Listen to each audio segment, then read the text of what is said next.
আসসালামু আলাইকুম আমার আরব আমিরাত প্রবাসী ভাই ও বন্ধুরা, আশা করি সবাই অনেক বেশি ভালো আছেন। তো আজকে আমি আপনাদের জন্য বেশ কয়েকটি গুরুত্বপূর্ণ সংবাদ নিয়ে হাজির হয়েছি।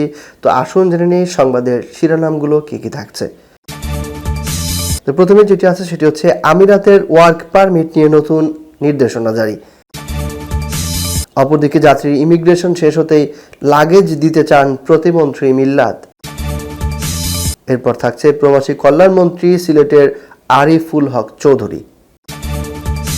বিস্তারিত আর জানিয়ে দিব প্রবাসীদের জন্য সংসদে সংরক্ষিত আসনের দাবি।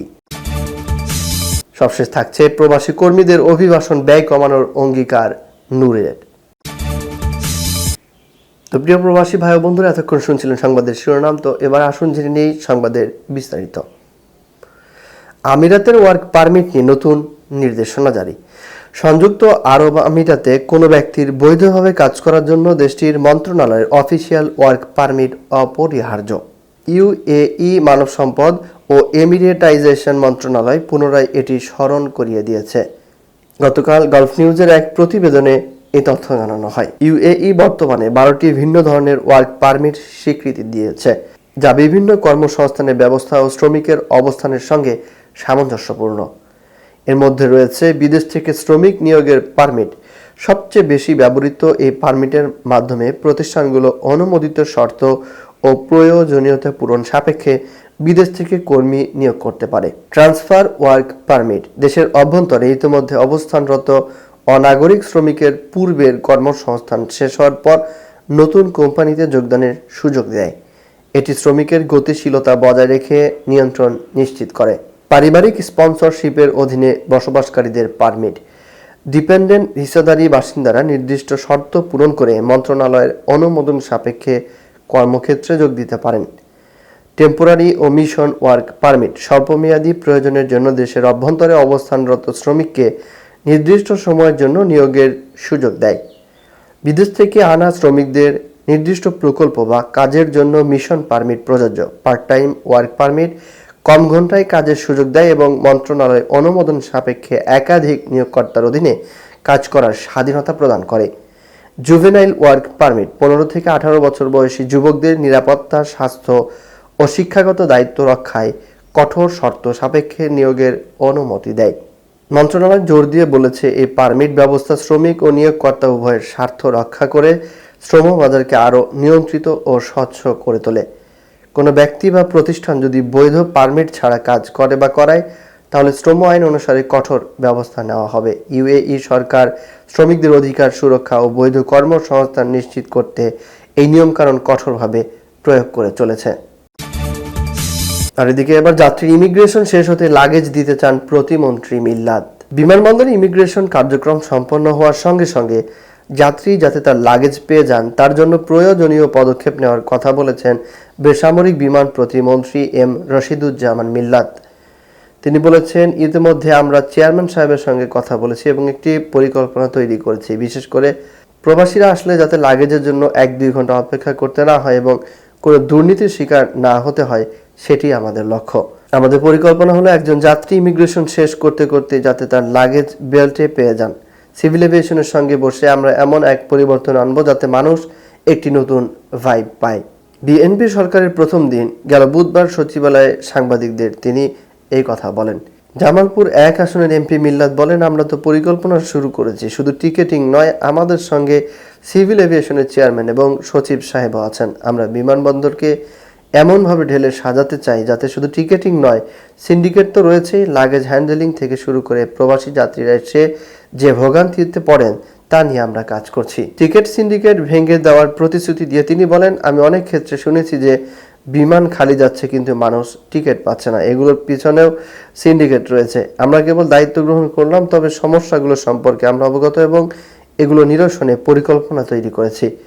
খুব শীঘ্রই আমরা একদম র্যাডিক্যাল না হলেও ধীরে ধীরে বড় পরিবর্তন দেখতে পাবেন। আমরা চেষ্টা করব আগামী 1-2 সপ্তাহের মধ্যে যেন মানুষ পরিবর্তনের একটি আভাস পান। এক প্রশ্নের জবাবে প্রতিমন্ত্রী মিল্লাত বলেন, এখনো পুরো সেক্টর দুর্নীতিমুক্ত হয়নি, আর সেটি ঠিক করার জন্যই আমাদের চেষ্টা চলছে। আমরা এখন সচিব ও সংশ্লিষ্টদের সঙ্গে বসবো এবং আলোচনা করব। বিশেষ করে পর্যটন নিয়ে আমাদের সুদূর প্রসারী চিন্তা রয়েছে। আর এদিকে এবার প্রবাসী কল্যাণ মন্ত্রী সিলেটের আরিফুল হক চৌধুরী দীর্ঘ 2 দশক পর আবার সরকার পরিচালনা করতে যাওয়া বিএনপির মন্ত্রিসভায় 25 পূর্ণ মন্ত্রীর একজন হলেন সিলেটের সাবেক মেয়র আরিফুল হক চৌধুরী। প্রবাসী কল্যাণ ও বৈদেশিক কর্মসংস্থান মন্ত্রণালয়ের দায়িত্ব দেওয়া হয়েছে তাকে। প্রধানমন্ত্রী তারেক রহমানের মন্ত্রিসভায় প্রবাসী কল্যাণ ও বৈদেশিক কর্মসংস্থান মন্ত্রণালয়ের দায়িত্বের পাশাপাশি শ্রম ও কর্মসংস্থান মন্ত্রণালয়ের মন্ত্রীও তিনি। ওয়ার্ড কাউন্সিলর থেকে মেয়র 2013 সালে সিলেটে বিএনপি থেকে প্রথমবার মেয়র নির্বাচিত হন আরিফুল হক। 2018 সালে 5টি সিটি কর্পোরেশন নির্বাচনের 4টিতে আওয়ামী লীগের প্রার্থীরা জয়লাভ করেন। একমাত্র সিলেটে বিএনপি থেকে আরিফুল হক মেয়র নির্বাচিত হন। এতে দলের নেতাকর্মীদের কাছে তার গ্রহণযোগ্যতা আরও বাড়ে। বিগত 4 দলীয় জোট সরকারের আমলে সিলেট 1 আসনের তৎকালীন সংসদ সদস্য এবং তখনকার বিএনপি দলীয় অর্থ ও পরিকল্পনা মন্ত্রী এম সাইফুর রহমানের আস্থাভাজন হিসেবে মূলত তার রাজনৈতিক উত্থান ঘটে। প্রয়াত অর্থমন্ত্রী সাইফুর রহমানের সিলেট কেন্দ্রিক উন্নয়ন কর্মকাণ্ড দেখভাল করতেন আরিফুল হক। সে সময় তাকে ছায়া অর্থমন্ত্রী হিসেবেও মনে করতেন অনেকে। আরিফুল হক চৌধুরী বর্তমানে বিএনপির চেয়ারম্যানের উপদেষ্টা হিসেবে আছেন। এর আগে তিনি কেন্দ্রীয় নির্বাহী কমিটির সদস্য ছিলেন। এছাড়া তিনি সিলেট জেলা বিএনপির সদস্য। এর আগে সিলেট মহানগর বিএনপির সভাপতি ও জেলা বিএনপির সাধারণ সম্পাদকের দায়িত্ব পালন করেছেন। আর এদিকে এবার প্রবাসীদের জন্য সংসদে সংরক্ষিত আসনের দাবি। প্রবাসীদের অধিকার আদায়ে ও সংসদে তাদের কণ্ঠস্বর পৌঁছাতে সংরক্ষিত সংসদীয় আসন নিশ্চিত করার দাবি জানানো হয়েছে। গতকাল বুধবার জাতীয় প্রেস ক্লাবে ইতালি বাংলা সমন্বয় ও উন্নয়ন সমিতি রোম, বাংলাদেশ প্রবাসী উন্নয়ন সমিতি Dhaka, Bangladesh migrant welfare organisation এবং বাংলাদেশ মাইগ্রেন্ট ফাউন্ডেশন বিএমএফ এ যৌথভাবে আয়োজিত এক সংবাদ সম্মেলনে এ দাবি জানানো হয়। লিখিত বক্তব্যে বাংলাদেশ প্রবাসী উন্নয়ন সমিতির নির্বাহী পরিচালক শাহ মোহাম্মদ তাইফুর রহমান ছোটন বলেন, সরকারের প্রতি আমাদের প্রত্যাশা আগামীর বাংলাদেশে মেধা ও সততার মাধ্যমে প্রবাসীদের অধিকার আদায়ে বলিষ্ঠ ভূমিকা পালন করবেন। কারণ বর্তমানে বিশ্বের বিভিন্ন প্রান্তে ছড়িয়ে থাকা 1.5 কোটি প্রবাসী প্রতি বছর প্রায় $33 বিলিয়ন রেমিটেন্স পাঠিয়ে দেশের অর্থনীতির চাকা সচল রাখছেন। এই বিশাল জনগোষ্ঠীর দুঃখ দুর্দশা ও অধিকারের কথা সরাসরি সংসদে তুলে ধরার জন্য কোনো প্রতিনিধি নেই। তাই প্রবাসীদের জন্য কোটা ভিত্তিক সংরক্ষিত সংসদীয় আসন এখন সময়ের দাবি। তিনি আরো বলেন, আমরা রেমিটেন্স দিচ্ছি, আমরা দেশের উন্নয়ন করছি, তাই রাষ্ট্রীয় নীতি নির্ধারণে আমাদের প্রতিনিধিত্ব থাকা আমাদের সাংবিধানিক অধিকার। সংবাদ সম্মেলনে যেসব দাবিগুলো উপস্থাপন করা হয় সেগুলো হলো প্রবাসীদের অধিকার রক্ষায় এবং সংসদে তাদের কণ্ঠস্বর পৌঁছাতে সংরক্ষিত সংসদীয় আসন নিশ্চিত করা, প্রবাসী কল্যাণ মন্ত্রণালয়ে আমলাতান্ত্রিক জটিলতা কমিয়ে অভিজ্ঞ ও ত্যাগী পেশাদারদের সরাসরি কাজ করার সুযোগ প্রদান, 2031 সালের মধ্যে ইউরোপে 10 লাখ দক্ষ কর্মীর বৈধ ও নিরাপদ অভিবাসন নিশ্চিত করে বৈদেশিক মুদ্রার রিজার্ভে বৈপ্লবিক পরিবর্তন আনা। আর এদিকে এবার প্রবাসী কর্মীদের অভিবাসন ব্যয় কমানোর অঙ্গীকার নূরের। প্রবাসী কল্যাণ ও বৈদেশিক কর্মসংস্থান মন্ত্রণালয়ের প্রতিমন্ত্রী নুরুল হক নূর বলেছেন, বিদেশগামী কর্মীদের উচ্চ অভিবাসন ব্যয় কমানো এবং তাদের সঙ্গে প্রতারণা বন্ধ করাই হবে তার সর্বোচ্চ অগ্রাধিকার। তিনি বলেন, সবার আগে আমাদের লক্ষ্য থাকবে প্রতারণা বন্ধ করা, অতিরিক্ত খরচ কমানো এবং প্রবাসী শ্রমিকদের জন্য যথাযথ সুবিধা নিশ্চিত করা। নূর আরও বলেন, সিন্ডিকেট ও অসাধু ব্যক্তিদের কারণে অনেক শ্রমিককে বিপুল পরিমাণ অর্থ ব্যয় করতে হয়, এটা বন্ধ করতেই হবে। গতকাল বুধবার সচিবালয়ে আনুষ্ঠানিকভাবে দায়িত্ব গ্রহণের পর সাংবাদিকদের সঙ্গে আলাপকালে তিনি এইসব কথা বলেন। এখন প্রবল দায়িত্ববোধ অনুভব করছেন উল্লেখ করে নূর জানান, এর আগে তিনি রাজপথে নেমে শ্রমিকদের অধিকার আদায়ের আন্দোলনে নেতৃত্ব দিয়েছেন। মানুষের অধিকার নিয়ে কথা বলায় আমরা জনপ্রিয় হয়েছি, এখন আমরা ক্ষমতায়, বাস্তবে সেই অধিকার কতটা নিশ্চিত করতে পারি সেটাই বড় চ্যালেঞ্জ বলে তিনি যোগ করেন।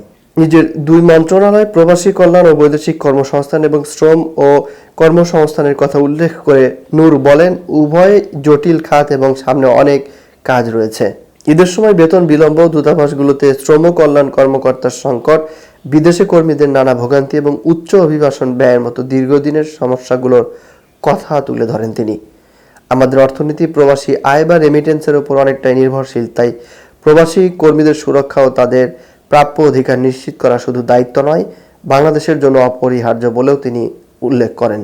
তিনি আরও জানান, এর আগে শ্রমিক অধিকার সংগঠনগুলোর সঙ্গে কাজ করে প্রবাসীদের ভোটাধিকার, মৃত ব্যক্তিদের মরদেহ দেশে আনার সরকারি সহায়তা এবং নতুন কর্মসংস্থান সৃষ্টির দাবি তুলেছিলেন। আগে সেমিনারে কথা বলতাম, প্রেস ক্লাবের সামনে দাঁড়াতাম, এখন নীতি নির্ধারণের টেবিলে আছি, তাই এগুলোই আমার অগ্রাধিকার বলে জানান তিনি।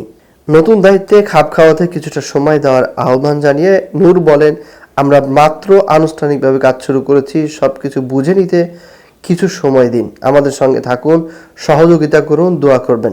ভবিষ্যৎ রাজনৈতিক চ্যালেঞ্জের বিষয়টি স্বীকার করে তিনি আত্মবিশ্বাসের কথাও জানান। চ্যালেঞ্জ সবসময় থাকবে, ছাত্র আন্দোলন থেকে শুরু করে ফ্যাসিবাদের বিরুদ্ধে লড়াই, চ্যালেঞ্জ মোকাবেলা করে আমরা এখানে এসেছি, প্রকৃত সাফল্য আসে বাধা অতিক্রম করি, এ কথা বলে তিনি যোগ করেন। প্রবাসের সকল আপডেট খবর পেতে আমাদের চ্যানেলটি সাবস্ক্রাইব করে সঙ্গেই থাকুন।